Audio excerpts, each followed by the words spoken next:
Vážení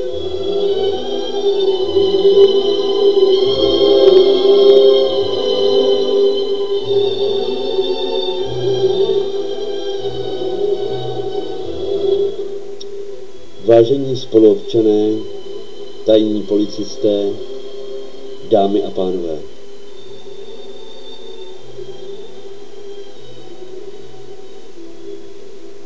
Je mi velmi nepříjemnou povinností před vás vystoupit s touto zprávou, prohlášením, informací.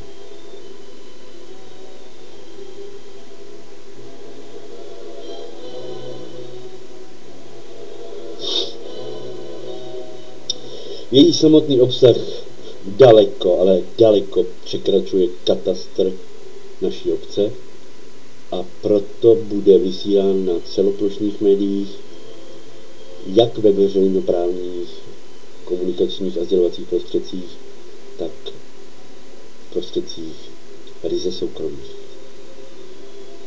Nyní konec zprávy.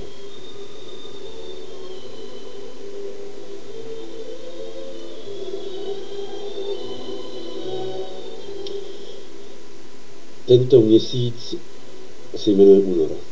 Ale není to únor jako vždycky.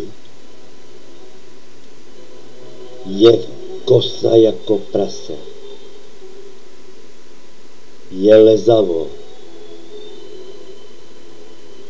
Je chladno a všichni klepeme kosu.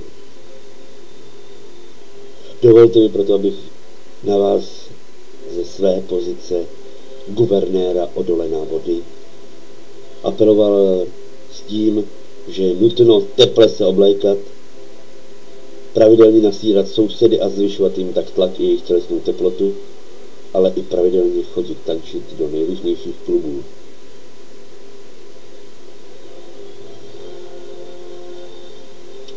Nicméně nezapomínejme na to, co se stalo minulý týden v Praze.